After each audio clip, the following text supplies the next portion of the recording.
sepanjang atau selama ini tidak terselesaikan, itu akan muncul begini Nah, terus. kenapa tidak bisa diselesaikan? Karena kalau orang Jawa bilang itu argumennya nggak maton. Sebenarnya kita ini mau berpihak pada apa? Gitu. Berpihak kepada kepentingan ekonomi atau kepentingan sosial atau dasar agama.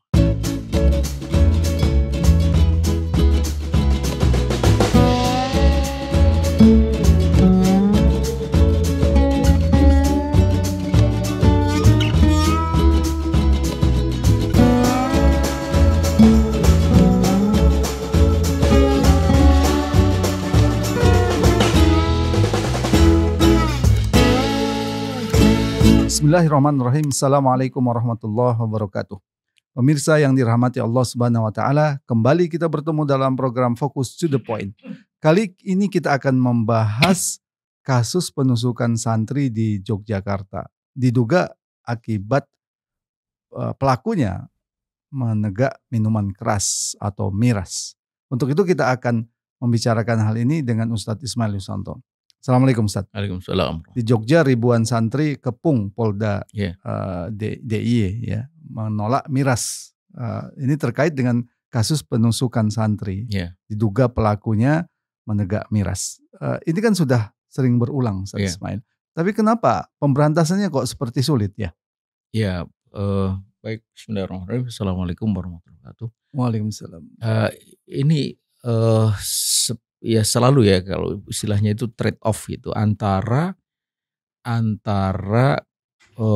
kepentingan ekonomi dengan kepentingan sosial ya. Ketika orang lebih mengedepankan kepentingan ekonomi, maka terlihat di situ itu ada bisnis yang sangat menguntungkan karena kita tahu bahwa jika ada bisnis minuman yang cuan ya, itu tak ada lain adalah minuman keras gitu. Kalau minuman biasa itu satu botol itu mungkin hanya untung 1.000-2.000 gitu. Tapi kalau untuk minuman keras bisa sampai puluhan ribu, bahkan mungkin ratusan ribu. Itu satu. Kemudian selalu ditambah lagi dengan alasan ada cukai, kemudian ada lapangan pekerjaan. Tapi ini semua motif-motif ekonomi. Satu sisi, kemudian sisi yang lain adalah problem sosial. Di situ ada kriminalitas, termasuk penusukan santri itu. Ditambah lagi kalau kita mau bicara tentang alasan agama itu, bahwa itu adalah barang haram yang tak layak untuk dijual belikan. Nah, ini dua perkara sederhananya begitu yang tak pernah bisa diselesaikan oleh negara ini, oleh otoritas di negara ini, termasuk di berbagai daerah dan lebih khusus lagi di Jogja ini hari. Sepanjang atau selama ini tidak terselesaikan, itu akan muncul begini terus. Nah, kenapa tidak bisa diselesaikan? Karena kalau orang Jawa bilang itu argumennya nggak maton. Sebenarnya kita ini mau berpihak pada apa? Gitu. Berpihak kepada kepentingan ekonomi atau kepentingan sosial atau dasar agama. Kalau kita ini tidak punya dasar yang maton, ya, maka kita akan selalu di dalam kebimbangan dan selalu di dalam rasa semacam simalakama. Gitu. Tapi kalau kita mendasarkan pada satu titik yang maton, ya, dan titik itu tak lain adalah pandangan-pandangan yang didasarkan kepada keimanan kita kepada Allah Subhanahu wa taala, ketentuan Allah Subhanahu wa taala, maka tak akan pernah ada keraguan. Apa itu? Satu keyakinan bahwa barang yang haram itu pasti buruk gitu. Jadi Allah kan mengatakan hurimat alaikumul khomru, ya, diharamkan bagi kalian itu khomer gitu. Jadi ketika Allah mengharamkan, maka itu barang pasti buruk. Meskipun mungkin ada katakanlah manfaatnya, tapi itu manfaatnya itu tak seberapa dibanding dengan kerugian yang akan ditimbulkan. Sebutlah misalnya kepentingan tenaga kerja. Untuk seluruh bisnis miras di negeri ini, tenaga kerja itu tidak pernah lebih dari 3.000 orang gitu. Dan itu kan 1-2 pabrik selesai sebenarnya. Kemudian cukainya juga boleh dicek itu nggak pernah lebih dari 10 triliun. Malah mungkin sekitar 6-7 triliun saja. Itu juga kecil dibanding dengan keseluruhan pendapatan negara dari pajak itu. Kemudian apalagi, kecuali keuntungan yang didapat oleh produsen itu dan juga pengecer. Nah ini yang memang kemudian berkolaborasi dengan kadang-kadang dengan tugas keamanan, dengan aparat itu yang membuat akhirnya dirahasia, kemudian dihancurkan, tapi produksi jalan terus gitu. Akibatnya kan seperti rumah bocor kita tampung dengan ember, genteng yang bocor itu tidak pernah diperbaiki. Jadi aneh, eee, minuman keras dirahasia dari berbagai toko, dari berbagai kios, tapi pabriknya tetap aja dibuka, gitu.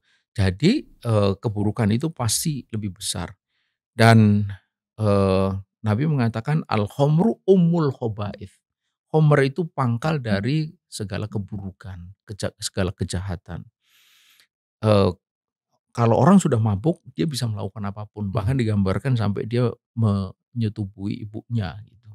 Jadi santri yang ditusuk oleh pemabuk itu adalah bukti kesekian kalinya. Ada banyak lagi bukti-bukti lain yang kacap kemudian dilupakan. Sekarang pertanyaan sederhananya, berapa harga diri orang yang mati itu? Gitu. Itu tak ternilai, apalagi kalau kalau yang menjadi korban itu adalah mereka-mereka yang sebenarnya diharapkan kelak menjadi seorang ulama, misalnya kalau dia santri, atau menjadi seorang cendekiawan kalau dia mahasiswa dan sebagainya gitu. Karena itu saya kira pertama jalan yang harus ditempuh adalah ini harus tegas dasarnya itu. Kalau tak tegas maka akan begini terus. Dan dasar yang tegas itu tak ada lain adalah bertumbuh pada akidah gitu. Sepanjang tidak bertumbuh pada akidah selalu dalam posisi gamang seperti itu. Kemudian yang kedua, yang haram ya haram, tidak boleh lagi ada toleransi untuk boleh dijual belikan. Kemudian yang ketiga, hukuman yang setimpal buat mereka yang memproduksi, mengedarkan gitu. Kalau dalam hadis itu sampai 10 yang dihukum. Ada yang sering alasan wisata, Ustadz Ya. Ismail. Itu sering jadi alasan ya, Ya. bahwa untuk wisata ya, apalagi hotel-hotel bintang-bintang yang Ya. tinggi itu bahkan harus menyediakan minuman keras. Ya. Sepertinya seperti itu, seolah-olah seperti itu. Bagaimana Ustadz Ismail melihat alasan wisata Ya, ini? ini juga alasan ekonomi kan. Hmm. Tadi ekonomi itu tenaga kerja, cukai, kemudian sekarang tambah wisata gitu. Tapi sebenarnya kalau kita merujuk kepada ada 5 faktor penentu dari keberhasilan wisata di sebuah negara. Itu 5-limanya itu tidak ada yang menunjuk kepada soal-soal seperti itu. Jadi yang satu itu adalah soal aksesibilitas, kemudian yang ketiga itu adalah layanan, kemudian yang ketiga, keempat, tapi nggak ada satupun yang soal itu. Dan itu dibuktikan dengan berbagai tempat yang sebenarnya tidak ada hubungannya dengan itu, tapi dia unggul secara kunjungan wisata. Bahkan sekarang ini yang disebut dengan wisata halal itu nilainya makin hari terus makin meningkat. Wisata halal itu apa? Wisata yang minus minuman keras itu. Saya lupa angkanya, tapi angkanya terus meningkat dan itu yang kemudian membuat negara-negara yang notabene sebenarnya tidak ada hubungannya dengan halal, itu juga mempromosikan wisata halal gitu.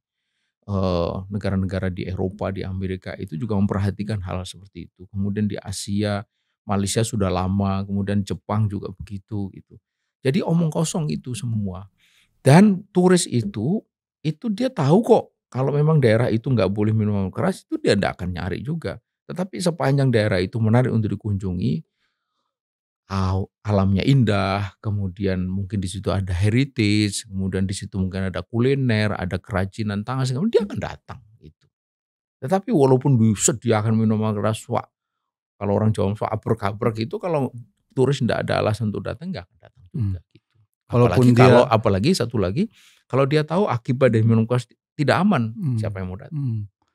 Bahkan kalaupun dia datang untuk minuman keras, karena itu bertentangan dengan agama harus ditolak. Tentu begitu cara berpikir. Ya, cara berpikir di situ harus ditolak dan juga bahwa itu hanya sebagian dari spending money kan, ukurannya itu ada 2 kan, visiting time sama spending rate-nya gitu. Itu ada 2 dan, eee, visiting rate itu nggak ada hubungannya dengan miras atau tidak, tapi soal destinasi. Kemudian spending rate-nya itu juga nggak ada hubungannya dengan itu, karena itu hanya part of saja, kecil saja gitu. Baik, Ustaz Ismail. Iya. Pemirsa, demikian tadi diskusi kita tentang semakin maraknya miras. Bahkan minuman keras ini di kalangan anak muda sekarang udah menjadi budaya yang menguat ya, dengan meniru film-film barat, film-film Korea. Seolah-olah nggak ada masalah dengan minuman keras. Disitulah perlu keimanan, di mana kita takut untuk melakukan suatu perkara yang diharamkan oleh Allah Subhanahu wa taala. Dan seperti tadi disampaikan oleh Ustadz Ismail, setiap keharaman yang kita lakukan itu pasti berdampak buruk pada diri kita dan pada masyarakat. Semoga bermanfaat. Assalamualaikum warahmatullahi wabarakatuh. Waalaikumsalam.